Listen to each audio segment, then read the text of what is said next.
Es un placer enorme estar acá. Ayer cuando estaba hablando con Stani, la verdad que se me complicaba mucho ponerle título a la charla. Tenía unos títulos horribles y justo casi al unísono los dos pensamos en eso de no sé lo que quiero, pero lo quiero ya.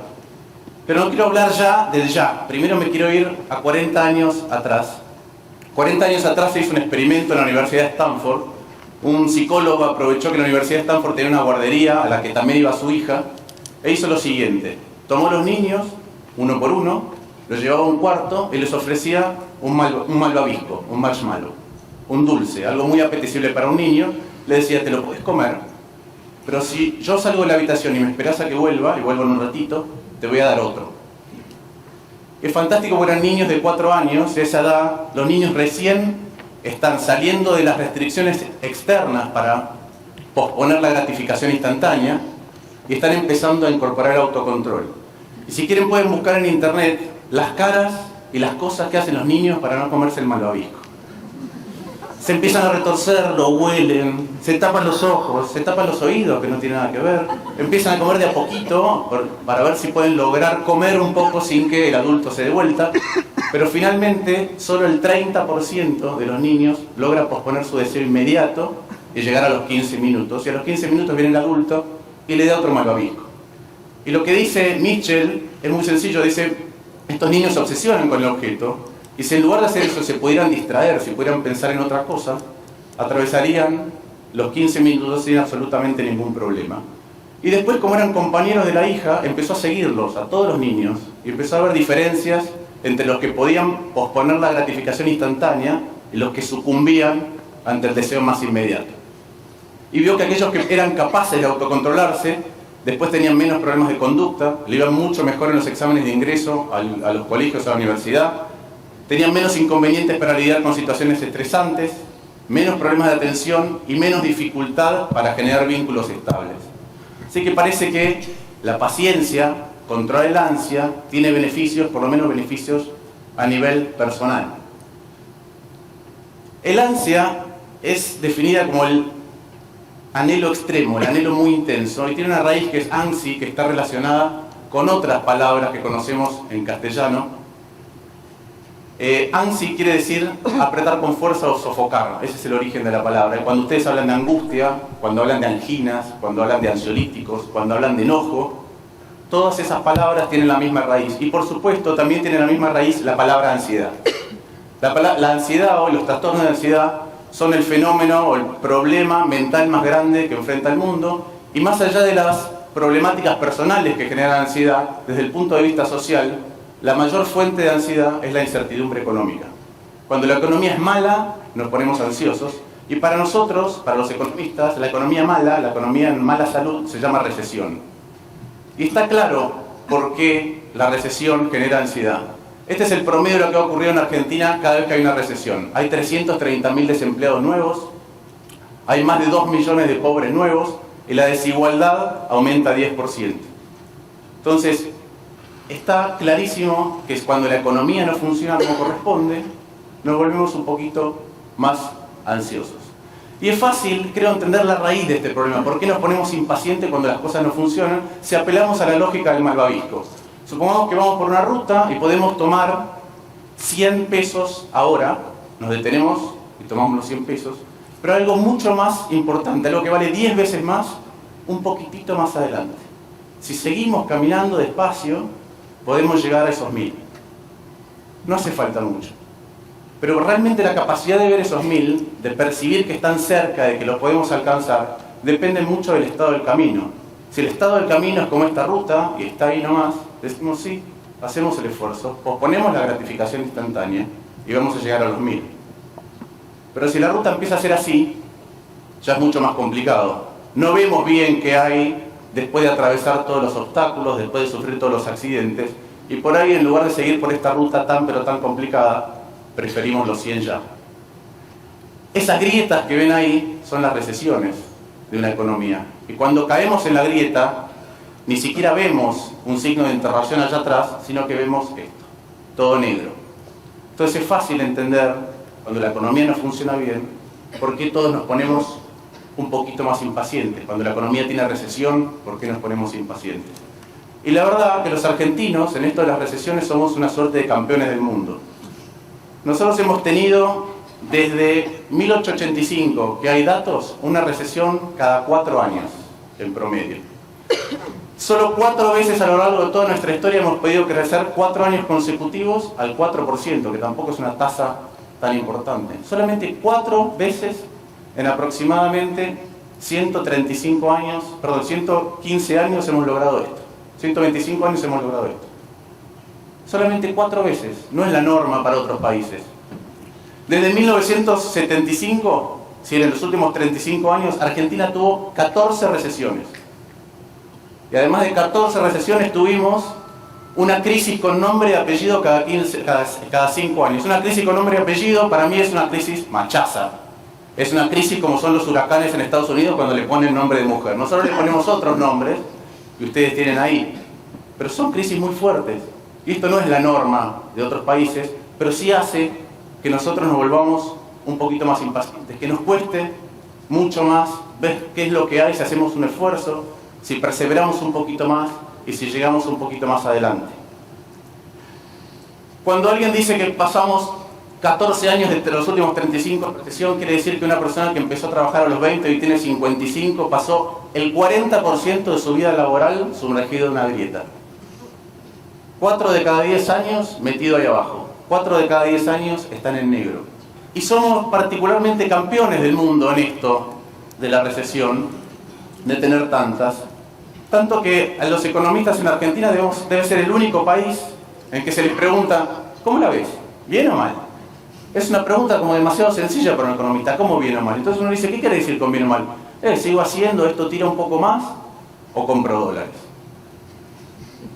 Y eso es un poco nuestro patrón. Lo que pasa es que cada vez que la recesión es como que estamos creciendo, empezamos a crecer en altura, de golpe, como diría Maradona, viene alguien y nos corta las piernas.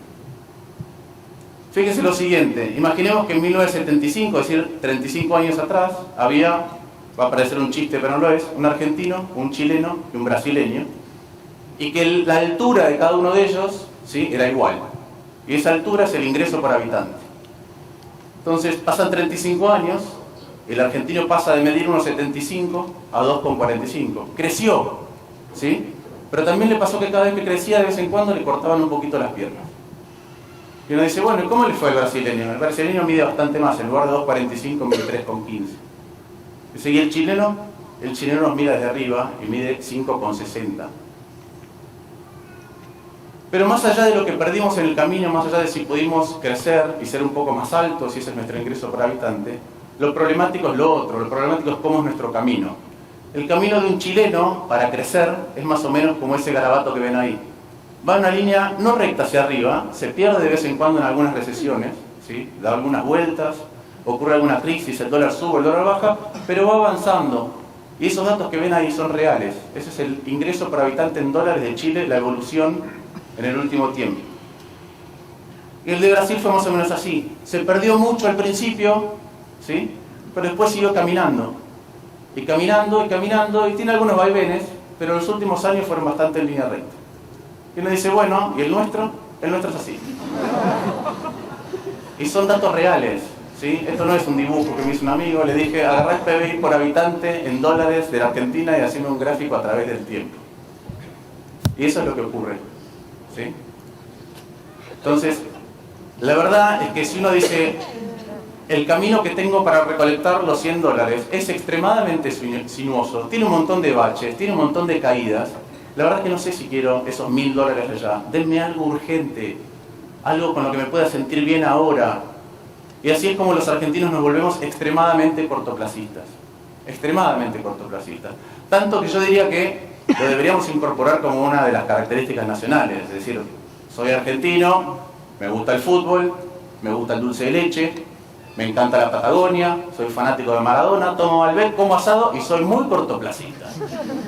El resto, el futuro, realmente no me importa demasiado. Entonces es fácil entender con la lógica del malvavisco, con la lógica del dulce, por qué una economía que tiene tantos saltos, que es tan volátil, se transforma en una economía o transforma a las gentes en extremadamente impacientes, en ansiosas. y empiezan a padecer además ansiedad. No solo ansia de que esto ocurra ya, sino que nos volvemos un poquito más complicados en nuestro quehacer cotidiano. Hace poco vino una amiga mía que hace mucho vive en Estados Unidos y cuando llegó su hijo acá dijo: mami, ¿por qué acá la gente no tiene cara de felicidad? ¿Sí? Tenemos cara de preocupados. Ahora le podemos devolver y decir en Estados Unidos ahora también tienen cara de preocupados. Pero es fácil entender entonces por qué una economía así nos genera este comportamiento impaciente y cortoplacista, pero yo quiero postular acá otra cosa, que es: cada vez que nosotros somos cortoplacistas, afectamos la economía. Y cada vez que afectamos la economía, también afectamos la sociedad. Entonces quiero postular no solo la relación que va de un lugar para el otro, sino también la inversa.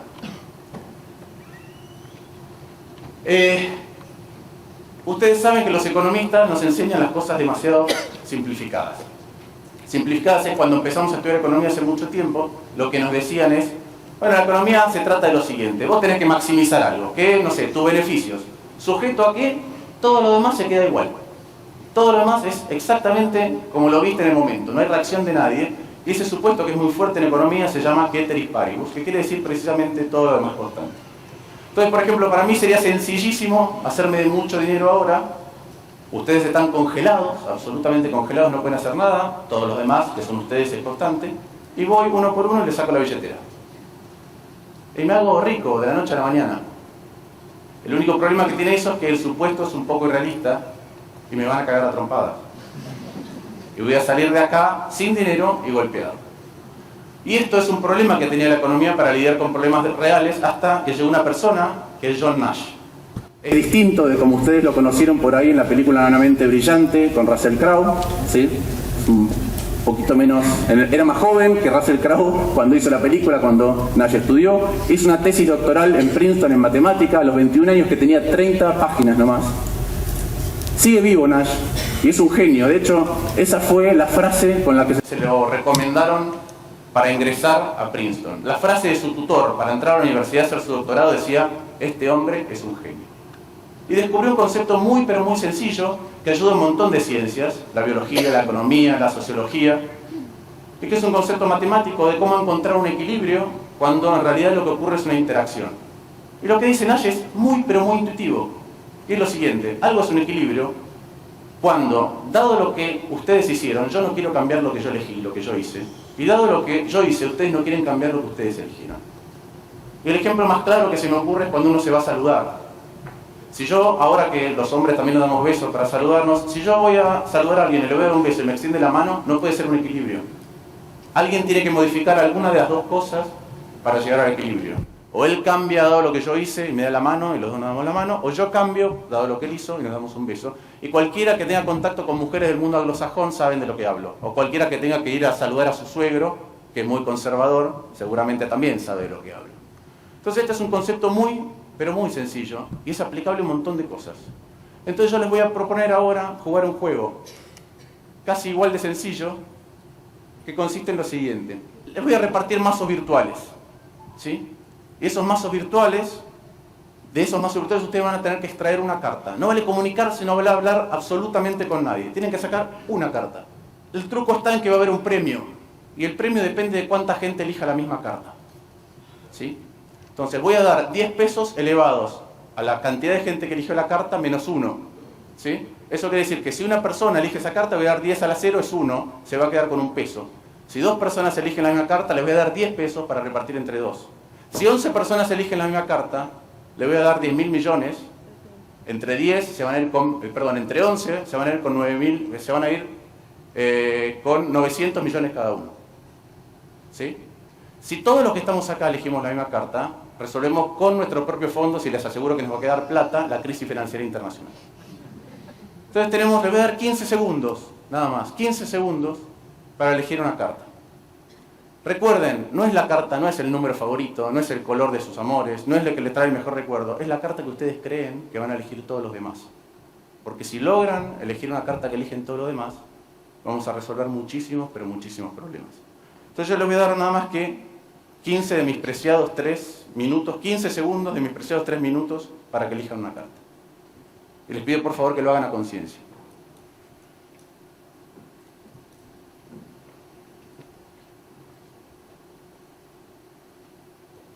¿Todos eligieron la carta?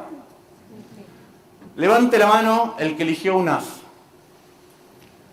¿Y el que eligió las de corazones? Acá hay un montón de posibles equilibrios de Nash, un montón. ¿Quién eligió el 4 de pica? ¿El 3 de trébol? ¿El 2 de diamantes? Acá hay un montón de posibles equilibrios de Nash y sin embargo hay algo que nos lleva a todos a elegir una carta similar. ¿Sí? Es una convención, es un elemento cultural. El problema es que en Argentina ese elemento cultural que nos une a todos se llama crisis. ¿Sí? Y cuando nosotros pensamos que va a haber una crisis, perdón que vaya para atrás, ocurre lo siguiente. Generalmente se define al vicio como la inclinación moral del alma hacia las acciones no conformes a la ley moral. Y yo tengo un montón de problemas con esa definición. Una es que como soy economista, no tengo alma. Y la segunda es que no puedo matematizar, no le puedo poner un número a eso. Y necesito poner algún número. Entonces digo, voy a pensar una definición de vicio que es distinta. El vicio es la gratificación instantánea, ¿sí?, a costa de algo que me genera un problema mucho más grande en el futuro. Imaginemos el vicio más sencillo, el cigarrillo. Es una calada hoy y soy feliz, a costa de las probabilidades de enfermedades muy graves más adelante. ¿Sí?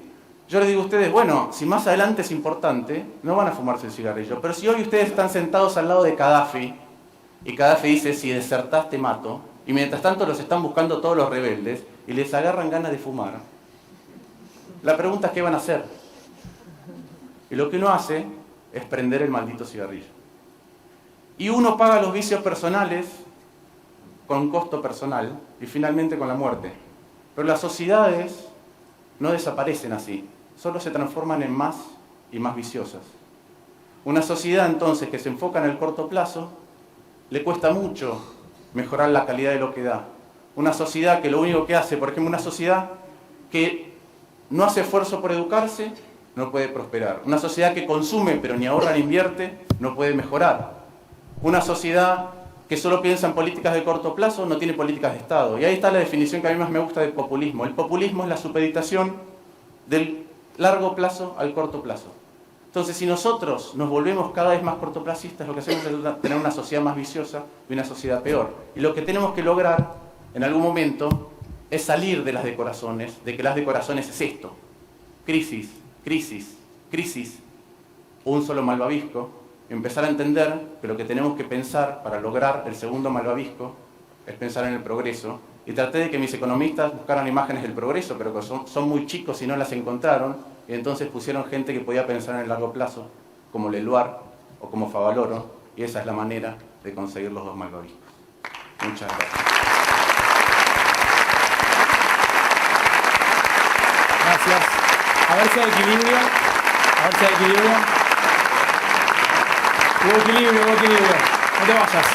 No te vayas. Me interesó mucho el tema de la ansiedad y las recesiones. ¿Hay, por ejemplo, estudios o sabes algo de países que culturalmente son menos ansiosos o por sus costumbres tienen menos crisis económicas? Es decir, mirarlo desde al revés. Mirá, ¿se entiende? Sí, hay países que por sus costumbres tengan menos crisis económicas. Lo que hay ahora es algunos estudios que te empiezan a mostrar, por ejemplo, cómo sube el nivel de ansiedad de los países que están teniendo crisis importantes. Okay. ¿Qué es lo que está pasando en Estados Unidos? O sea, la crisis sube la ansiedad. Sube la ansiedad, y al revés, sin ninguna ser duda. ansioso provoca crisis económica, por ejemplo. Mate.